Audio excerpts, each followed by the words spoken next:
बिस्मिल्लाहिर्रहमानिर्रहीम। अस्सलाम वालेकुम नाज़रीन, आप यूट्यूब चैनल देख रहे हैं। मैं इमरान खान हूँ। सबसे पहले मैं आपको जो लबनान की सूरत हाल है उस पर थोड़ा सा गाइड कर दूँ। इसराइली अटैक वहाँ पे जारी है और ये बहुत ही ब्रूटल अटैक है और लगातार इसराइल बम्बारमेंट कर रहा है। कल से ये सिलसिला अब तक जारी है और अभी जो लेटेस्ट इतलात है उसके मुताबिक अमेरिका ने तो फौरी तौर पर अपने शहरियों को कहा कि फौरी तौर पर अब लबनान से निकल जाएँ और इसको छोड़ दें। और बमबारी अभी हो रही है और आखिरी इतलात आने तक 560 के करीब अफराद जो है वो शहीद हो गए हैं, जिनमें ख़वातीन और बच्चों की तादाद बहुत ज़्यादा है। जबकि दूसरी जानिब जो ज़ख्मी हैं उनकी तादाद 1600 है और इनमें भी सैकड़ों ज़ख्मी ऐसे हैं जिनकी हालत तशवीशनाक है। तो ये बड़ी ब्रूटल बम्बारमेंट हो रही है लबनान में और आलमी मीडिया के ऊपर इसकी खबरें चल रही हैं। मैं आपके साथ साथ साथ शेयर करता रहूँगा, जो इस हवाले से डेवलपमेंट्स होगी वो मैं आपको बताता रहूँगा। और ये एक ऐसे वक्त में हो रहा है कि जब खित्ते के अंदर पहले ही कशीदगी है और ईरान के जो नए सदर हैं उन्होंने इस पर एक स्टेटमेंट दिया है कि इसराइल हमें जंग में घसीटने के लिए उकसा रहा है। यानी जो कुछ भी इसराइल कर रहा है इसके नतीजे में ईरान की जानिब से एक रद्दअमल आया है। पाकिस्तान का कोई वाज़ेह रद्दअमल इसके ऊपर अभी तक हमने नहीं देखा। वज़ीर-ए-आज़म पाकिस्तान जो है वो अक़वाम मुत्तहिदा में खिताब के लिए गए। वहाँ पाकिस्तान तहरीक-ए-इंसाफ ने और ओवरसीज़ पाकिस्तानियों ने उनके खिलाफ एक बड़े एहतजाज का ऐलान भी कर रखा है और वहाँ जो सिचुएशन बन रही है शहबाज शरीफ के लिए वो उनके लिए शर्मिंदगी का बायस बन सकती है, क्योंकि उन्होंने गाड़ियाँ लेकर गाड़ियों के ऊपर पोस्टर्स लगाए हुए हैं, गाड़ियाँ तैयार की हुई हैं, बहुत सारे बैनर पोस्टर बनाए हुए हैं और तहरीक इंसाफ और उनके साथ दीगर जो ओवरसीज़ पाकिस्तानी हैं वो पाकिस्तान के अंदर जो जुल्म और ज़्यादती हो रहा है इस हवाले से एक आवाज़ उठाना चाहते हैं। अब एक और डेवलपमेंट है और ये बहुत इंपॉर्टेंट है। कल रात क्या ये खबर आई थी, मैं आपके साथ शेयर नहीं कर सका वक्त की कमी की वजह से। जस्टिस मुनीब अख्तर साहब ने एक बड़ा इंपॉर्टेंट फ़ैसला किया है और मैं आपके साथ शेयर कर देता हूँ। और ये मामला इस फैसले पे रुकेगा नहीं, ये बात अभी आगे बढ़ेगी और इसके अंदर से आप देखेंगे कि मज़ीद जजेस का भी ऐसा फ़ैसला सामने आ सकता है। जब भी जस्टिस मंसूर अली शाह साहब के साथ ज़्यादती का जिक्र होता है तो बहुत सारे सहाफ़ी हैं या वकला हैं वो ये दावा करते हैं कि अगर उनके साथ ऐसा किया गया तो इसका रिएक्शन बड़ा खौफनाक होगा और उनके नोटिफिकेशन के लिए जिस किस्म की अनाउंसमेंट आने वाली है वकला की जानिब से तो नोटिफिकेशन तो देना पड़ेगा। जो वकला की इस वक्त तंजीमें हैं उनमें ज़्यादातर हुकूमत की हमायती लोग जो हैं वो बड़ी तंजीमों में जीते हुए हैं और लेकिन जीतने के बाद उन्होंने जो कुछ किया है उसकी वजह से वकला में वो अपनी मकबूलियत और अपनी साख खो रहे हैं। तो अब अगर वकला ने तहरीक चलानी है तो फिर पाकिस्तान तहरीक इंसाफ के वकला को लीड करना पड़ेगा या हामिद खान साहब का जो ग्रुप है उसको लीड करना पड़ेगा ताकि वकलों को इकट्ठा किया जा सके। वकला आइन और कानून की सरबुलंदी के लिए पहले भी लड़ाई लड़ते रहे हैं और अभी ये लड़ाई दोबारा उनके गले पड़ी हुई है।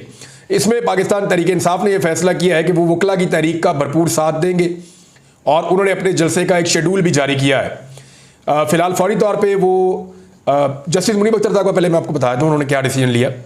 जस्टिस मुनीब अख्तर साहब ने यह फैसला किया है कि जब तक ये जो ऑर्डिनेंस के ज़रिए लाई गई है एक तरमीम जजिस कमेटी के अंदर, यानी प्रैक्टिस एंड प्रोसीजर कमेटी जो है उसके अंदर जो तरमीम लाई गई है और मुनीब अख्तर साहब को निकाल दिया गया बगैर कोई वजह बताए, ये एक बहुत बड़ी ज़्यादती है ना कि आप एक सीनियर तरीन जज को जिन्होंने फ्यूचर में चीफ जस्टिस ऑफ पाकिस्तान बनना है उनको आप निकाल दें एक कमेटी में से बगैर वजह बताए, हालांकि वो अवेलेबल भी है।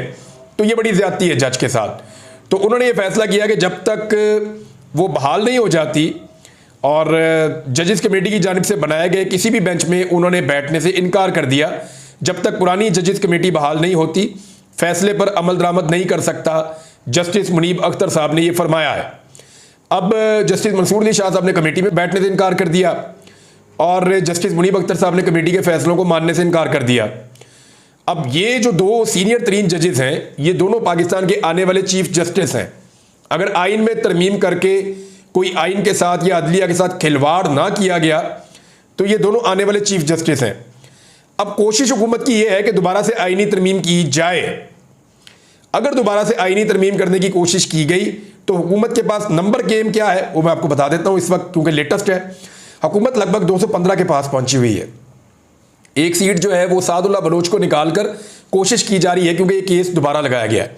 सुप्रीम कोर्ट में ये केस पाकिस्तान तहरीक इंसाफ के सादुल्ला बलोच जीत चुके थे, लेकिन अब उनसे सीट छीनने का फैसला कर लिया गया है, ये बहुत सारे लोग दावा कर रहे हैं और दोबारा से इसकी अपील लगा दी गई है।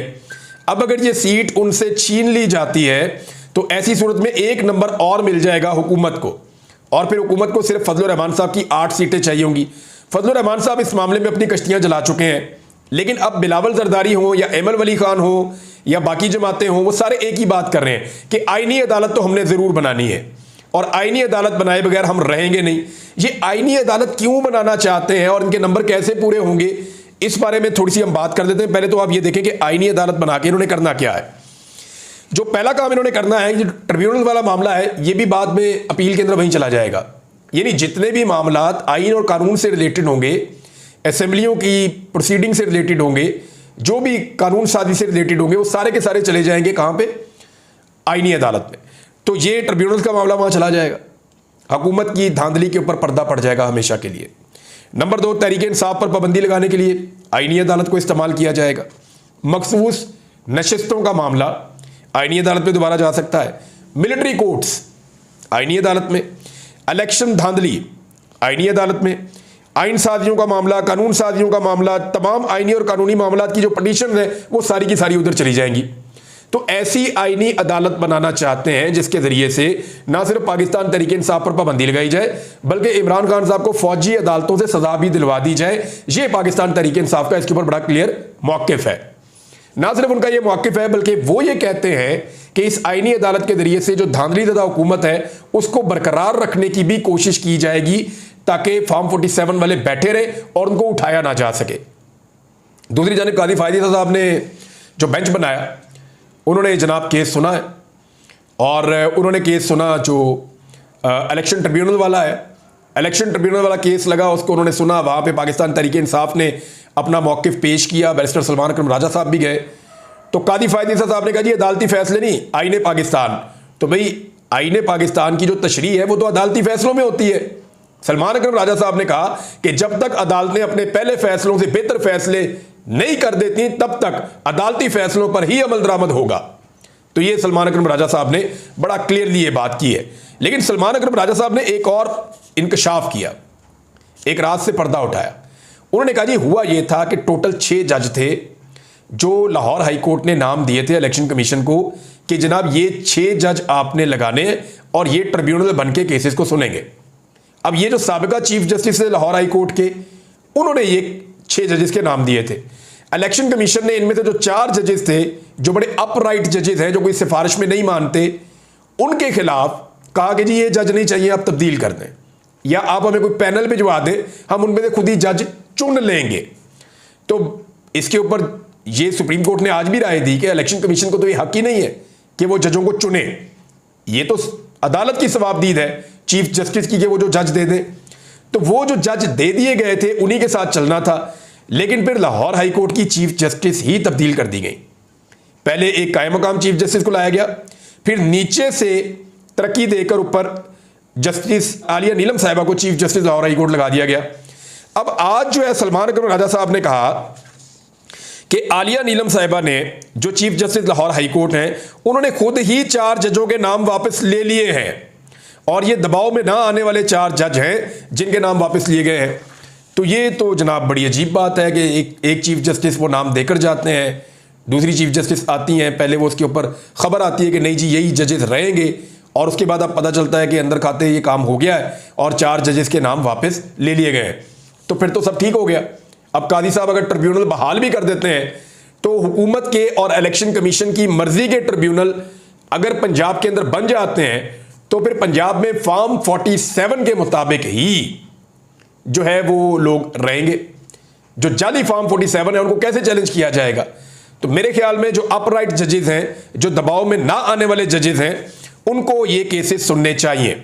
अब पाकिस्तान तहरीक इंसाफ और नंबर गेम पे आ जाए ना वापस। आईनी तरमीम इनको करनी है, हर हाल में करनी है, और आईनी तरमीम इन्होंने करनी है 10 अक्टूबर से 15 अक्टूबर तक।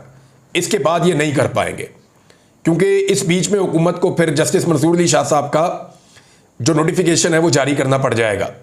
तो आईनी तरमीम अगर करनी है तो फिर 224 का फिगर पूरा करना है। मौलाना फजलुर रहमान साहब अगर साथ नहीं देते तो फिर 63A का केस जो मैंने आपको कहा था कादी फायदी साहब ने लगा दिया है, उसके अंदर अगर किसी भी पार्टी का मेंबर कहीं भी वोट दे सकता है, ये वाला अगर रास्ता खोल दिया गया, और इसकी उम्मीद भी की जा रही है। मुतीउल्लाह जान साहब ने खबर दी, उन्होंने कहा जी होगा ये कि इस तरह मैनेज किया गया है कि 3 जजेस जो हैं बेंच के वो ये कह देंगे कि जी ये वोट डालने का इख्तियार हमने दे दिया। काजी साहब ना हीरो बनने के लिए इसकी मुखालफत कर देंगे और बाद में कहेंगे देखो जी मैं तो इधर खड़ा था। हालांकि काजी फायद ईसा साहब का इस बेंच में बैठना बनता ही नहीं है। हामिद खान साहब ने आज एतराज़ किया काजी फायद ईसा साहब के खिलाफ, तो हामिद खान साहब के साथ काजी साहब का रवैया अच्छा नहीं था। ये रिपोर्टर्स ने भी महसूस किया और वकला ने भी महसूस किया कि हामिद खान साहब पाकिस्तान के एक बड़े वकील हैं। दो ही बहुत बड़े ग्रुप हैं, एक हामिद खान ग्रुप है और एक आसमा जहांगीर ग्रुप है। तो हामिद खान साहब के साथ जैसा रवैया रखा चीफ जस्टिस ऑफ पाकिस्तान ने, वो अफसोसनाक था और हामिद खान साहब के चेहरे पे वो नज़र भी आ रहा था। उन्होंने बाहर निकल के जो है वो इसका इजहार भी किया कि वो काजी फायद ईसा साहब को कुछ और समझते थे, लेकिन वो तारीख के बुरे जजों के अंदर उनका शुमार अब होगा। ये हामिद खान साहब कहकर गए हैं वहाँ से। बल्कि उन्होंने कुछ चीज़ें भी याद दिलाई। काजी फायद ईसा साहब ने अपनी लाइफ में, अपनी ये जो जुडिशल लाइफ में, इसमें बहुत सारे यू टर्न लिए। यानी एक दौर में काजी साहब कहते थे कि सिविलियन को मिलिट्री कोर्ट में ट्रायल नहीं किया जा सकता। आज उनके दौर में सिविलियंस को मिलिट्री कोर्ट में ट्रायल किया जा रहा है। वो ये कहते थे कि हंगामी सूरत हाल के बगैर कोई ऑर्डिनेंस नहीं लाया जा सकता, बिला जवाब है। आज बगैर किसी हंगामी सूरत हाल के ऑर्डिनेंस लाया जाता है, सदर फौरी तौर पे पास करता है, 1 घंटे में काजी साहब खुद उस पर अमल दरामद भी कर देते हैं। एक और यू टर्न उन्होंने कहा था कि ये जो ऑर्डिनेंस होते हैं सदारती, इससे असेंबली की तौकीर और इज्जत ख़त्म हो जाती है। तो आज उनको ये नहीं लगता। प्रैक्टिस एंड प्रोसीजर कमेटी पे उनकी राय बिल्कुल ही बदल गई है। पहले वो ये कहते थे कि सीनियर तरीन लोग होने चाहिए, आज उनकी राय इसके ऊपर भी तब्दील हो चुकी है। मीडिया के बारे में काजी फायद ईसा साहब की राय बिल्कुल बदल गई है, यानी और मीडिया की राय भी काजी साहब के बारे में बदल गई है। पहले मीडिया काजी साहब को एक हीरो के तौर पे देखता था, एक एंटी एस्टेब्लिशमेंट और इनकलाबी जज के तौर पे देखता था जो इंसाफ के लिए किसी भी लेवल तक जाएगा। लेकिन उनके दौर में इंसानी हुकूक की खिलाफ वर्जियाँ और नाइंसाफियाँ बहुत ज़्यादा हुई तो मीडिया मायूस हो गया। अब काजी फायद ईसा साहब को आदत थी तारीफें करने वाले मीडिया की। जब मीडिया ने तनकीद दी तो काजी साहब कभी उनको कोई डॉग कह के बुला देते हैं, कुत्ता कह देते हैं, कभी मीडिया को वो डॉलरों का भूखा कह देते हैं, कभी मीडिया को वो रिश्वतखोर कह देते हैं कि पैसे लेता है। लेकिन साफ्ती तंजीमें इसके ऊपर बिल्कुल आवाज़ नहीं उठाती। तो काजी साहब का ये एक और यू टर्न है।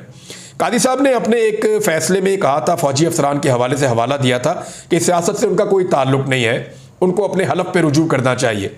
लेकिन उनके दौर के अंदर क्या कुछ हुआ ये सब जानते हैं, और किस तरह लोग लापता हुए ये भी सब जानते हैं। तो काजी साहब ने अपनी लाइफ में बहुत सारे यू टर्न लिए हैं और हम लगातार उनको यू टर्न लेते हुए देख रहे हैं।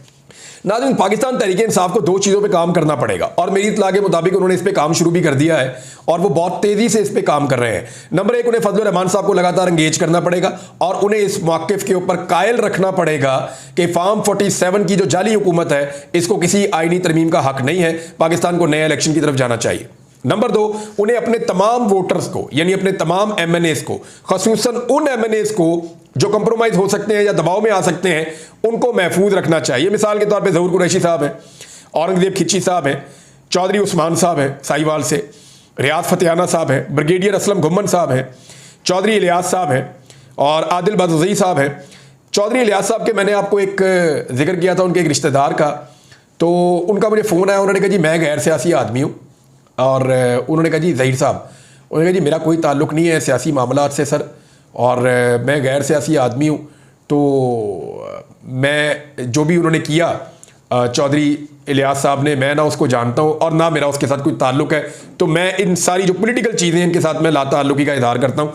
तो इन्होंने कहा जी मेरा इससे कोई ताल्लुक़ नहीं है, तो मेरी जिम्मेदारी मैंने आपको बता भी दिया। आदिल बदज़ई साहब, इम्तियाज़ चौधरी साहब, सादुल्लाह बलोच साहब, ऐसे लोगों को पाकिस्तान तहरीक इंसाफ को कंट्रोल करना होगा और उनके पास अब मामला दिनों का नहीं घंटों का बच्चा है कि घंटों के अंदर पाकिस्तान तहरीक इंसाफ को ये सारे बंदे कंट्रोल करके इनके वोटों को महफूज बनाना होगा। वरना ये वोट अगर हुकूमत के हक में पड़ गए तो फिर पाकिस्तान तहरीक इंसाफ जो है वो लंबे अरसे तक के लिए मुश्किलात का शिकार हो जाएगी। इमरान खान साहब ने कहा जी कि प्रैक्टिस एंड प्रोसीजर कमेटी पर जस्टिस मंसूर अली शाह का मौक़िफ़ दुरुस्त है, उन्होंने इसकी तायीद की है। उन्होंने कहा कि सुप्रीम कोर्ट की मखसूस नशस्तों के फैसले से मुताल्लिक सब वाज़ेह हो गया है। चीफ इलेक्शन कमिश्नर जानिबदार अंपायर ही नहीं बल्कि इनकी टीम का ओपनर बल्लेबाज है। काजी ईसा दूसरा बल्लेबाज है। इनकी तमाम हरकत मफादात का टकराव है। ये चाहते हैं कि इन्हें 2/3 अक्सरियत मिल जाए और अंपायरों को तौसीह मिले। वादे हो गया कि काजी फायद ईसा लंदन प्लान का हिस्सा था, उसने कौम के साथ फ्रॉड किया। हमारी 9 मई और 8 फरवरी की दरखास्तें काजी फायद ईसा ने नहीं सुनी, बल्कि इसने हमारी 4 नशिस्तें कम कर दी। हर हरबे के जरिए हमारी नशिस्तों को कम किया जा रहा है। हमारी कोई भी पटिशन नहीं सुनी जा रही, सब कुछ बेनकाब हो गया है। इमरान खान का कहना था कि 3rd अंपायर इनकी पुष्ट पर है, इसको भी तौसीह मिलेगी।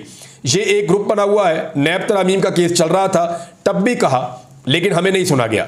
इलेक्शन से पाकिस्तान तहरीक इंसाफ को बाहर रखना और पार्टी को उड़ा देना इनकी कोशिश थी। अब सब बेनकाब हो चुका है, सारे पर्दे हट चुके हैं।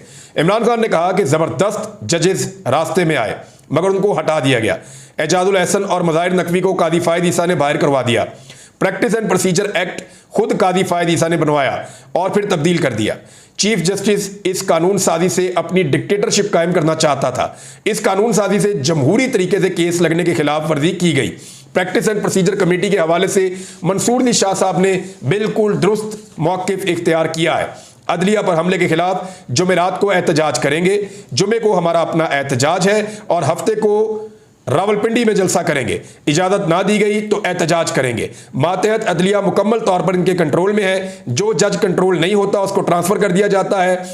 जज 9 मई के मुकदमात का फैसला देने लगा तो उसको भी तब्दील कर दिया गया। बदकिस्मती है कि DGISI की तैनाती की खबरें हेडलाइन बनती हैं। दुनिया में कहीं भी फौजी अफसर की तैनाती पर खबरें नहीं छपती। ये सिर्फ हमारे मुल्क में होता है, हालांकि इनका सियासत में कोई किरदार नहीं होता। पाकिस्तान मुकम्मल तौर पे पुलिस स्टेट बन चुका है। ये वो मार्शल है जो ज़िया और मुशर्रफ के मार्शल से भी सख्त है। मुशर्रफ के दौर में बड़े बड़े जलसे किए, लेकिन कभी हमारे साथ ऐसा नहीं हुआ। नाज़रीन, मज़ीद खबरें शेयर करता हूँ आपसे अगले वीलॉग में। अब तक के लिए इतना ही। अपना ख्याल रखिएगा, अपने इस चैनल का भी। अल्लाह हाफ़िज़।